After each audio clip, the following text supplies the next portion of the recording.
Shalom. Shalom. Semuanya penuh dengan sukacita. Amin. Haleluya. Kami juga mengucapkan salam juga kepada Bapak Ibu Saudara semua yang mengikuti ibadah secara online, dan kiranya kita juga akan menikmati berkat bersama-sama. Amin. Puji Tuhan, pada hari ini firman Tuhan yaitu berjudul takut akan Tuhan. Setiap kita pun juga pernah mengalami yang namanya takut. Rasa takut itu adalah hal yang biasa, saudara. Tetapi takut akan Tuhan ini adalah sesuatu yang sangat istimewa di dalam hidup kita. Begitu banyak orang Kristen, begitu banyak hamba Tuhan yang mengejar bagaimana supaya doanya dijawab, bagaimana Tuhan itu menyertai, bagaimana supaya hidupnya itu sukses, bagaimana supaya potensi demi potensi itu berkembang dan lain sebagainya. Tetapi tidak sedikit orang yang menyadari bahwa begitu istimewanya dan pentingnya untuk hidup takut akan Tuhan. Kita akan sama-sama belajar sebagian daripada takut akan Tuhan, saudara. Apa sih takut akan Tuhan? Ini secara sederhana saja yang saya ambil simpulkan dari beberapa ayat di firman Tuhan. Next. Takut akan Tuhan adalah rasa hormat kepada Tuhan karena kesuciannya, ya, karena kedahsyatannya, karena kehebatannya, yang dapat membangun seseorang menjadi penyembah Tuhan yang sejati.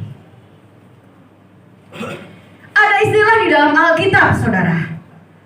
Ada hamba Tuhan yang ada gembala yang sejati. Ada juga gembala upahan. Ada juga istilah antara kambing dan domba. Ada juga istilah, saudara, antara benih gandum dan juga lalang. Ya. Jadi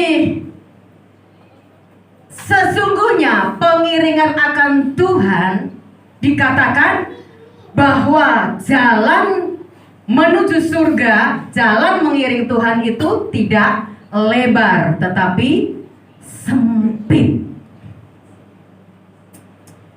Bapak Ibu, kita sama-sama belajar. Jalan yang sempit itu adalah jalan yang tidak leluasa, tidak enak. Jalan yang penuh dengan tantangan dan kesesakan tentunya. Ini berbicara mengenai kehendak Tuhan yang harus kita ikuti di dalam hidup kita. Maka dikatakan yang bisa masuk ke surga itu tidak banyak karena mereka harus melalui jalan yang sempit. Tentunya kita ingin di setiap kehidupan kita sampai kepada garis finish pengiringan kita akan Tuhan. Kita adalah orang-orang yang tetap berdiri teguh di hadapan Tuhan dan kita memiliki yang namanya iman.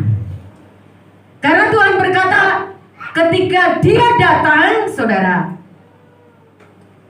untuk kali yang kedua menjemput umatnya, Tuhan tidak akan melihat seberapa banyak harta kita, seberapa banyak apa yang kita miliki, seberapa hebat kita, seberapa luar biasanya potensi kita, dan lain sebagainya. Tapi dia katakan, adakah aku mendapati iman di bumi? Saudara, karena si jahat tidak tertarik mungkin dengan harta kita, karena setan pun juga bisa membuat manusia menjadi kaya dan diberkati. Saudara, dia tidak takut dengan kehebatan kita, sebab semua kehebatan yang kita miliki itu bisa kita pelajari. Tetapi dia begitu takut dengan iman kita, sebab iman itu yang akan kita bawa menyongsong kehadirannya untuk kalian kedua. Maka tidak sedikit orang-orang Kristen, tidak sedikit saudara yang kita alami di tengah-tengah kehidupan kita. Begitu banyak mungkin kita ngerasakan ada goncangan, ada tekanan demi tekanan, ada masalah demi masalah dan lain sebagainya, yang bisa melemahkan iman kita, yang bisa meruntuhkan iman kita melalui persoalan demi persoalan, saudara, yang bisa menjauhkan kita dari kasih Tuhan. Bahkan saudara, melalui kesuksesan kita, melalui kekayaan kita pun bisa menjauhkan kita dari kasih Tuhan. Kadang-kala kita tidak menyadari ketika semuanya bisa kita raih dengan mudah, saudara, kita akan begitu bangga. Tapi kadang-kala kita tidak terasa dengan perolehan yang kita raih. Itu kadang-kala membuat kita dinina-bubukkan. Kita anggap Tuhan itu biasa-biasa, padahal Dia Tuhan yang luar biasa. Dia menjadikan kita, saudara, untuk kita menjadi penyembah-penyembahnya. Amin. Amin. Ya, Dia menjadikan kita menjadi penyembah-penyembah yang sejati. Amin. Ada di antara kita yang sering digoncang oleh keadaan dan masalah? Haleluya. Ada, saudara? Haleluya. Ada? Masalah datang silih berganti. Itu besar, itu kecil mungkin kita katakan. Tantangan datang silih berganti. Perhatikan jangan sampai itu mempengaruhi dan melemahkan iman kita, terlebih menjauhkan kita dari Tuhan. Karena kalau itu terjadi, maka yang sorak-sorai siapa, saudara? Si jahat. Jangan salah loh. Ya. Ketika iman kita mulai undur, mulai lemah, bahkan iman kita, saudara, iman pengiringan akan Tuhan mulai padam, si jahat itu akan sorak-sorai dia. Yang sering kali ini tidak disadari. Ya. Jadi begitu pentingnya hidup takut akan Tuhan. Wujud dari takut akan Tuhan itu seperti apa? Kita akan pelajari. Ya, yang pertama, saudara, wujud daripada takut akan Tuhan itu adalah menyukai melakukan perintahnya. Kita baca di dalam Mazmur pasal 112 ayat yang pertama. Kita baca sama-sama, saudaraku, dengan suara yang kuat. 2, 3. Haleluya. Berbahagialah orang yang hormat akan Yahweh, yang sangat menyukai perintah-perintahnya. Di dalam terjemahan lain dikatakan, berbahagialah orang yang takut akan Yahweh, yang sangat menyukai perintah-perintahnya. Jadi ketika saudara kita hidup takut akan Tuhan, ciri-cirinya itu apa? Kita menyukai akan firman Tuhan. Kita melakukan apa yang dikatakan oleh Tuhan, yaitu melalui kebenaran firman-Nya. Yohanes pasal yang ke-11, seringkali saya katakan di sana bahwa orang yang mengasihi Tuhan, dia akan melakukan perintah-perintahnya. Perintah Tuhan itu sulit, perintah Tuhan itu berat. Kira-kira seperti itu. Daging kita mungkin akan berkata seperti itu, saudara. Enggak mudah melakukan perintah Tuhan, itu enggak mudah, saudara. Ya, daging kita akan mengatakan seperti itu. Sebab daging itu lemah, roh itu penuh. Ketika kita tidak membangun hubungan kita dengan Tuhan, saudara, ketika kita tidak terus memberi makan rohani kita, roh kita, maka kita berat untuk melakukan firman Tuhan. Orang yang tidak suka memberi makan rohnya, saudara, dia akan berat untuk melakukan firman Tuhan. Makanan roh itu apa, saudara? Persekutuan kita dengan Tuhan, kecintaan kita kepada Tuhan, doa kita, penyembahan kita. Saudara, seberapa banyak dalam waktu 1 minggu kita dengar firman Tuhan? Seberapa banyak dalam 1 minggu kita menyembah Tuhan? Seberapa banyak dalam 1 minggu kita, saudara, mempercakapkan firman Tuhan? Ya, semakin jarang kita memberikan makanan rohani kita, maka roh kita lama-lama akan menjadi padam. Tapi ketika kita memberi makanan roh kita, kita perhatikan roh kita, saya percaya, saudara, kita tidak akan mengatakan melakukan firman Tuhan itu sulit. Kenapa sulit? Karena kita masih kuat hidup di dalam kedagingan kita. Ya, orang tidak mudah untuk bisa mengampuni, saudara, betul? Apalagi kalau orang itu begitu menyakiti kita. Tetapi ketika roh kita kuat, maka itu bukan persoalan yang sulit untuk kita lakukan. Amin. Amin. Amin. Iya. Jadi ciri-cirinya apa orang yang hidup takut akan Tuhan? Dia suka melakukan firman Tuhan. Kehendakmu yang jadi atas hidupku, Tuhan, bukan kehendakku.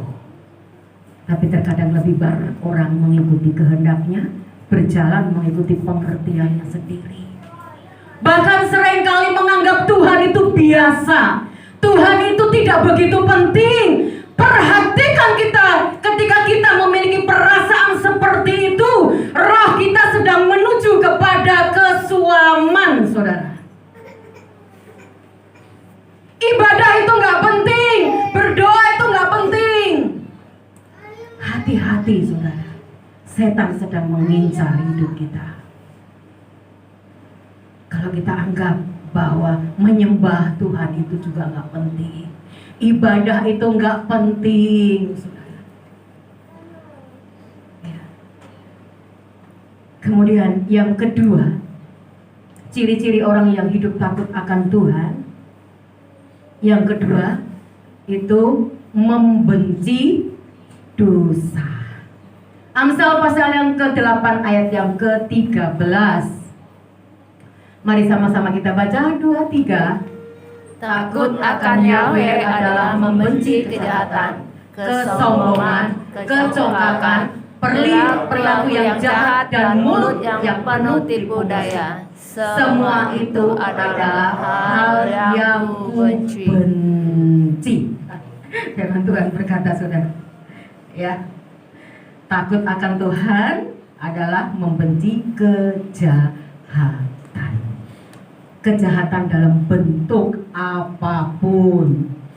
Orang jahat itu tidak mesti bahwa orang itu mencuri, merampok, dan lain sebagainya. Ketika kita iri, itu sudah merupakan kejahatan, saudara. Ketika kita berpikir yang jelek tentang seseorang, saudara, itu juga sudah merupakan kejahatan. Ketika kita membenci saudara kita oleh karena kelakuannya, itu juga sudah merupakan kejahatan. Ya. Jadi orang yang hidup takut akan Tuhan, dia akan benci dengan yang namanya kejahatan. Dia akan jijik, saudara, kepada yang namanya kejahatan.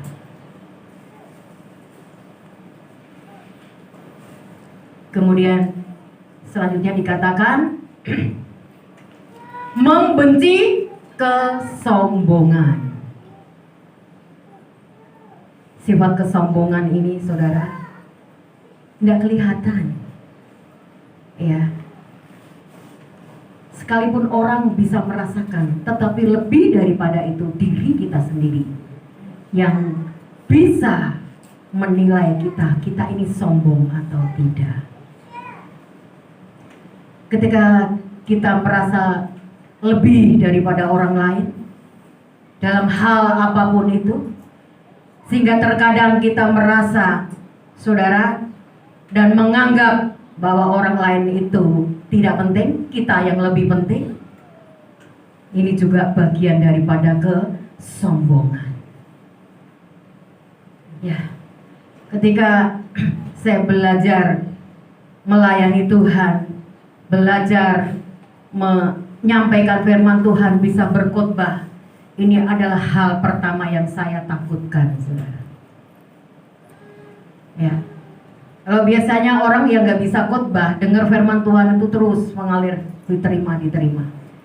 Tapi tidak mudah buat orang yang sudah bisa berkhotbah, yang pintar terlebih akan pengetahuan firman dan lain sebagainya.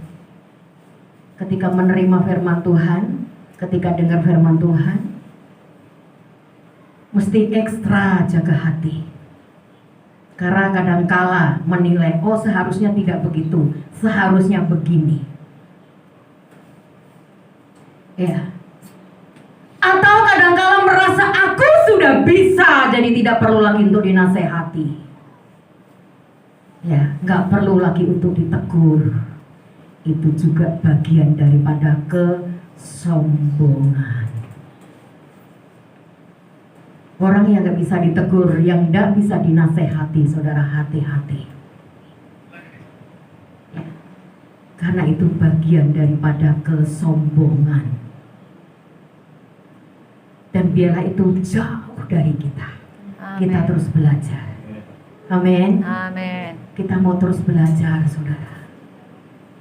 Sehingga kita tidak merasa lebih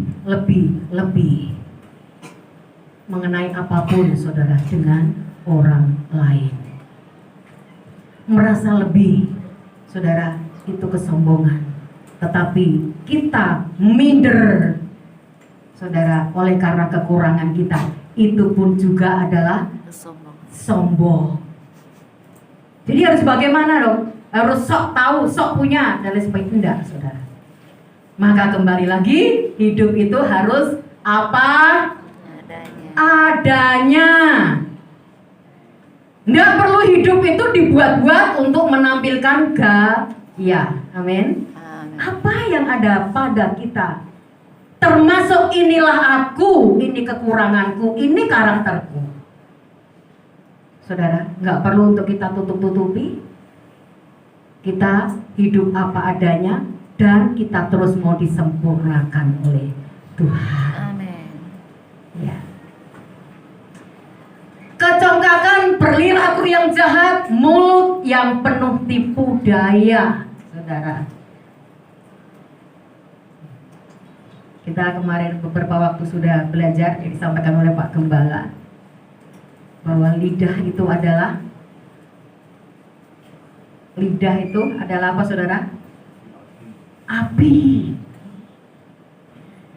Tempatnya tersembunyi, ya, di dalam, kemudian kecil.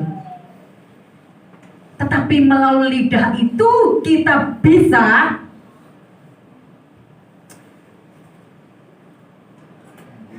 menyakiti orang lain. Melalui lidah itu kita bisa berdusta dan lain sebagainya. Maka Tuhan berkata, biarlah lidah kita boleh menjadi lidah yang penuh dengan berkat. Saudara, kadang-kala kita tuh tidak sadar ketika kita marah kepada siapapun, termasuk orang-orang yang mungkin di bawah kita, ya, atau kepada siapapun. Ketika kita marah, karena semua orang itu bisa yang namanya marah. Tetapi dalam kemarahan itu, kita tetap harus mengendalikan mulut kita, mengendalikan lidah kita, sehingga yang keluar tetap berkat, bukan kutuk. Karena ketika kita mengutuk seseorang melalui mulut kita, saudara, maka kita itu menyakiti orang itu. Ketika orang itu disakiti, orang itu milik siapa, saudara? Dia adalah milik Tuhan. Sama juga kita mengutuk Tuhan. Ya, maka firman Tuhan juga berkata kepada Daud, saudara, yang ditujukan untuk Daud waktu itu, jangan mengusik hambaku yang diurapi, karena urusannya nanti dengan Tuhan. Padahal tidak marah dengan Tuhan, saudara, tetapi bisa berurusan dengan Tuhan. Ya, karena orang yang mungkin kita kutuk, yang kita maki dan lain sebagainya, dia adalah milik Tuhan. Amin. Ya, kitab Yakobus mengatakan bahwa dari lidah, dari mulut kita ini bisa keluar berkat, bisa keluar kutuk. Ya, untuk itu kita gunakan lidah kita dengan takut akan Tuhan. Kalau semua marah di sini, saudara, marahnya itu apa? Salah satu contoh saja. Ya, ketika marah kepada anak secara umum, saudara, ya, mungkin saudara pernah atau pernah mendengar saking nakalnya anaknya dibilang apa? Anak Setan. Pernah nggak kita marah kepada anak kita? Kamu ini anakku, gitu kan? Ini udah geram, ini udah sampai ke ubun-ubun nih, yang mau marah, saudara. Kayaknya belum pernah dengar ya. Kamu ini anakku, yang ada anak. Saudara, kalau anak setan, mama bapaknya siapa?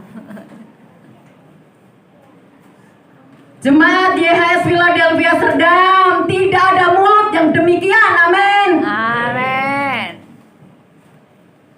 Di sini nggak ada anak babi kan?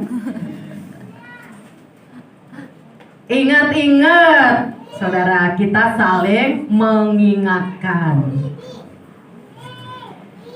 Melalui lidah dan sama bisa keluar kutuk dan berkat, tapi melalui lidah ini kita mau belajar untuk menjadi berkat. Jadi orang yang hidup takut akan Tuhan, dia itu membenci dosa, saudara. Membenci dosa. Ya, next selanjutnya. Dampak orang yang takut akan Tuhan.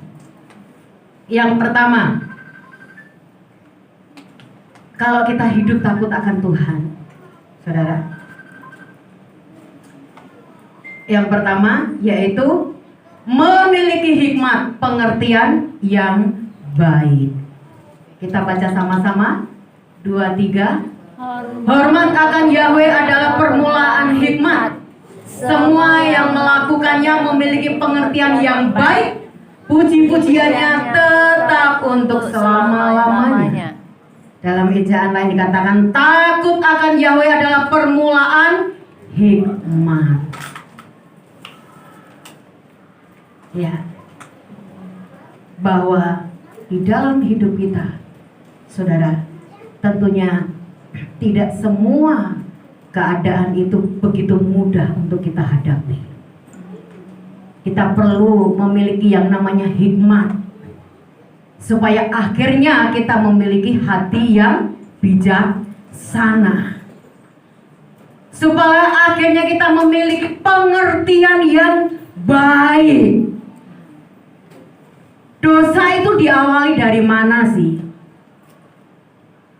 Tidak serta-merta dosa itu akhirnya terus kita lakukan melalui tindakan kita. Tidak, saudara.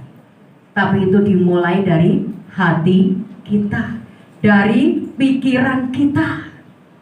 Ketika hati dan pikiran ini sudah mulai dikuasai dengan perkara-perkara dosa, saudara, dengan pengertian-pengertian yang tidak baik,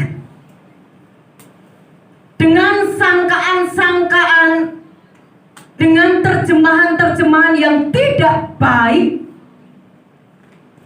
maka itu akan melahirkan sebuah tindakan yang mengakibatkan kita berdosa. Maka orang yang hidup takut akan Tuhan, saudara, itu menyadari loh seperti ini. Sekalipun orang lain tidak tahu, sekalipun orang lain tidak melihat, saudara, kita tetap melakukan yang benar. Amin. Amin. Orang lain nggak tahu, saudara, tapi kita mau tetap melakukan yang benar. Ya, intinya bahwa orang yang hidup takut akan Tuhan, saudara, dia akan memiliki pengertian hikmat yang bersumber dari Tuhan, sehingga tidak melangkah mengambil sebuah keputusan yang salah, dan dia tetap hidup benar di hadapan Tuhan. Maka dalam mulutnya tetap ada puji-pujian. Amin. Amin. Kemudian yang kedua, orang yang hidup takut akan Tuhan. Yang kedua, saudara, yaitu tidak akan kekurangan. Amin. Ini perlu digarisbawahi. Orang yang hidup takut akan Tuhan, dia tidak akan kekurangan. Amin. Kita baca sama-sama Amsal 34 ayat 10 sampai 11, 2, 3. Hormatilah kepada Yahweh, hai orang-orang yang kudus, karena mereka yang hormat akan Dia tidak akan berkekurangan. Singa-singa muda kekurangan dan lapar, tetapi mereka yang mencari Yahweh tidak akan kekurangan segala sesuatu yang baik. Dalam terjemahan yang lain, saudara, takutlah kepada Yahweh, hai orang-orangnya, saudara.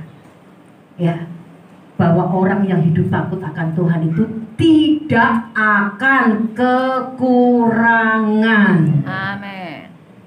Karena dia adalah gembala yang sejati. Mazmur 23 berkata, aku adalah gembala yang baik. Saudara, Mazmur 23 dikatakan bahwa ayat pertama tidak akan kekurangan. Selalu tersedia berkat Tuhan itu. Amin. Kok aku nggak ngalamin kayak gitu ya?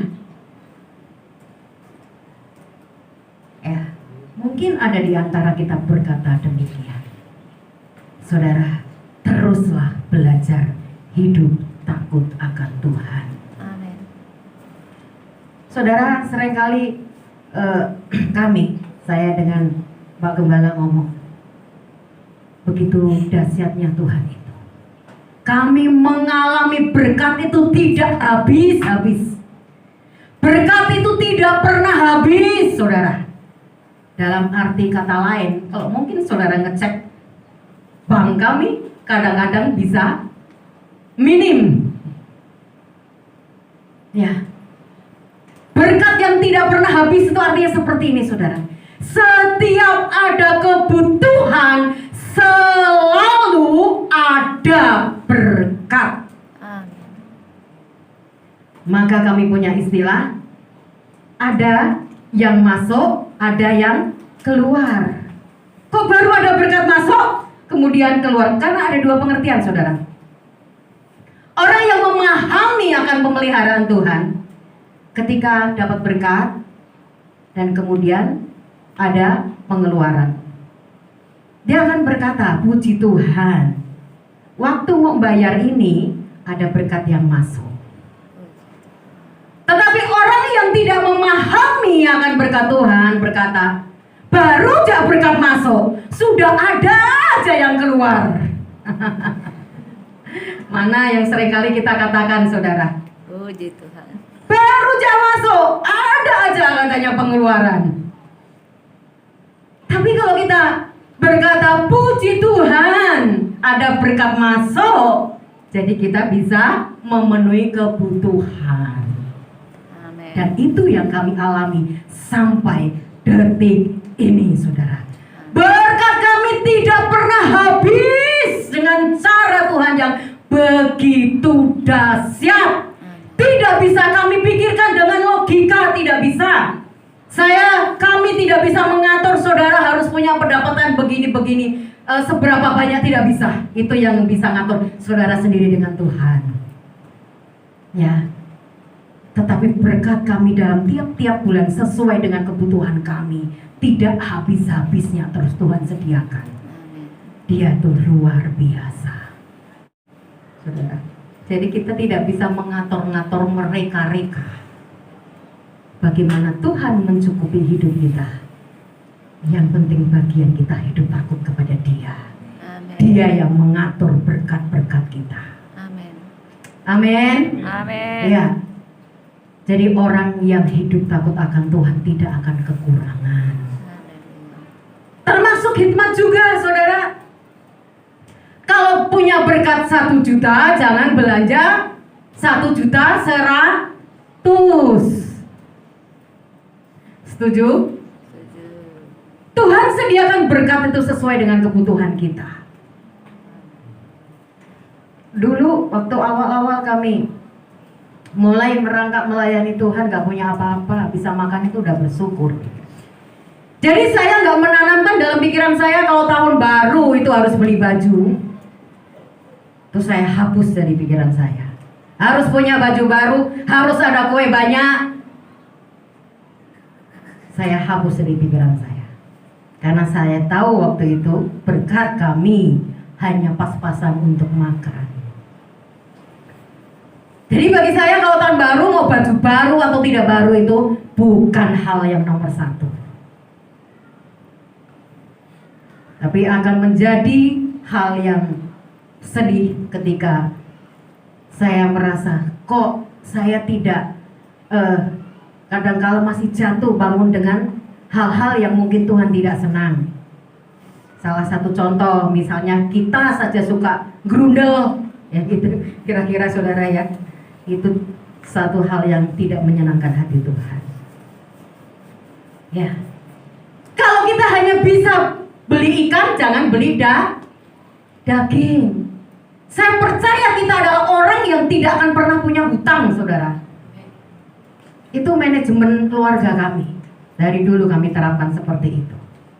Maka kami tidak pernah punya hutang. Kalau belum mampu untuk beli bensin untuk mobil, jangan beli mobil, belinya apa? Motor. Nanti apa kata orang? Peduli dengan apa kata orang. Yang penting hatiku mengalami takut dan kasih akan Tuhan. Amin. Iya. Jadi hidup kita tidak akan pernah kekurangan. Kekurangan atau enggak, kita yang mengelola, saudara. Setuju? Setuju? Dia Bapa yang tidak pernah meninggalkan kita. Dia tahu kebutuhan kita. Yang mungkin sering kami saksikan cara-cara Tuhan itu begitu ajaib, tidak bisa dipikirkan. Kemudian yang kedua, Dampak orang yang hidup takut akan Tuhan, yang ketiga ya, yang terakhir, mengalami kesuksesan dan diberkati. Oke, kita baca sama-sama 2-3 di Mazmur 111 ayat 1-3. Haleluya. Berbahagialah orang yang hormat akan Yahweh, yang sangat menyukai perintah-perintahnya. Keturunannya akan berperkasa di bumi, generasi orang-orang benar akan diberkati. Kemakmuran dan kekayaan ada di dalam rumahnya, dan kebenarannya tetap selama-lamanya. Dalam terjemahan lain dikatakan, haleluya, berbahagialah orang yang takut akan Yahweh. Ini yang dikatakan namanya berkat balance. Jasmani, rohani, semuanya diberkati. Saudara, kalau jadi orang Kristen ukurannya berkat itu salah. Saudara, ya. Kalau kita mengiring Tuhan itu karena kita ingin diberkati, motivasi kita salah, saudara. Ya, orang dunia pun bisa kok diberkati luar biasa. Ingat bahwa kita ini anak-anak perjanjian, bukan anak-anak gampang. Amin. Kenapa sih kalau kita berkata Tuhan kan mau memberkati, kita mudah saja, tinggal seperti membalikkan tangan, betul? Tetapi kenapa itu tidak Tuhan lakukan dalam hidup kita? Karena Tuhan lebih mencintai hidup kita, saudara. Ya. Orang yang hidup takut akan Tuhan, di dalam hidupnya, di dalam rumahnya dikatakan ada kebenaran. Ketika kita diberkati di dalam Tuhan. Berkat-berkat itu kita peroleh dari Tuhan, bukan dengan cara-cara yang tidak menyenangkan hati Tuhan. Ya, yang penting goal, halal tidak halal, saudara, tidak masalah. Tidak, kita tidak punya prinsip seperti itu. Kan dikatakan dalam kitab Amsal, lebih baik berkat sedikit tapi dari tangan yang bersih. Ya. Tapi orang yang takut akan Yahweh, saudara, dikatakan di sini dia akan diberikan kekayaan. Saudara, bahkan sampai generasinya pun diberkati. Ada kejayaan di sana. Amsal 1 ayat ke-7, Stephen pasti hafal tuh. Ini motonya Immanuel. Iya, Amsal 1 ayat 7, Stephen hafal? Iya, ucapkan Stephen. Takut akan Yahweh adalah permulaan pengetahuan, tetapi orang bodoh menghina hikmat dan didikan. Iya, kurang kuat.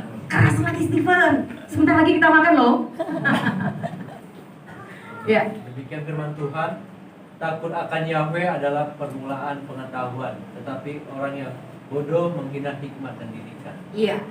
Takut akan Yahweh permulaan Hikmat. Hikmat. Artinya itu seperti apa sih, saudara? Orang yang hidup takut akan Tuhan, orang itu bisa berkembang. Amin. Ya. Orang itu mengalami perkembangan dalam hal apapun, baik rohani maupun jasmani. Tidak akan turun, tetapi dia akan naik. Amin. Saudara, dia tidak menjadi ekor, tapi dia akan menjadi kepala. Ini orang yang hidup takut akan Tuhan.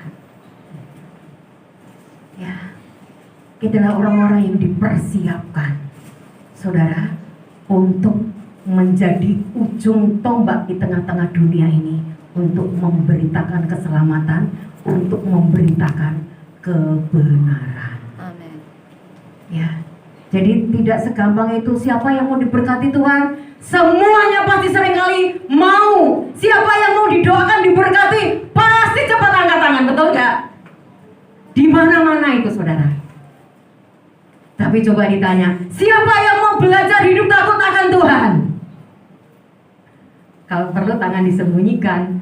Aku nanti pulang tidak bisa marah-marah lagi. Kalau di gereja bisa lompat nyanyi, saudara. Ya.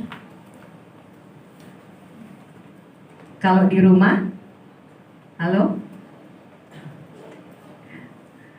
Kalau di gereja bisa nyembah Tuhan sampai nangis.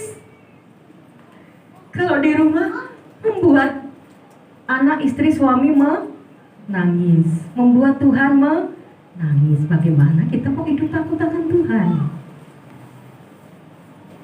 Ya. Kebenaran itu ada di dalam hidup kita dimanapun kita berada, baik di gereja, di rumah, di pekerjaan, di sekolah, dan dimanapun. Maka 3 hal ini tadi kita akan alami, dapatkan di dalam hidup kita. Amin. Yang pertama tadi apa, saudara? Orang yang hidup takut akan Tuhan akan mengalami apa? Halo? Rupanya mungkin masuknya berapa persen ya? Nggak hafal nih. Orang yang hidup takut akan Tuhan tadi yang pertama apa? Memiliki. Halo, buka lagi Aswan, dari atas Aswan. Iya. Memiliki hikmat pengertian yang baca kuat-kuat saudara. 1, 2, 3. Hormat akan Yahweh adalah permulaan hikmat, yang semua yang melakukannya memiliki pengertian yang baik. Puji-puji. Yang kedua, Tidak akan kekurangan. harusnya ini jangan lupa dong. Orang yang hidup takut akan Tuhan, dia tidak akan kekurangan. Saudara, pegang janji Tuhan. Ketika engkau hidup takut akan Tuhan, berkatmu tidak akan pernah habis. Ya, tidak akan kekurangan. Yang ketiga, yang terakhir, mengalami kesuksesan dan diberkati.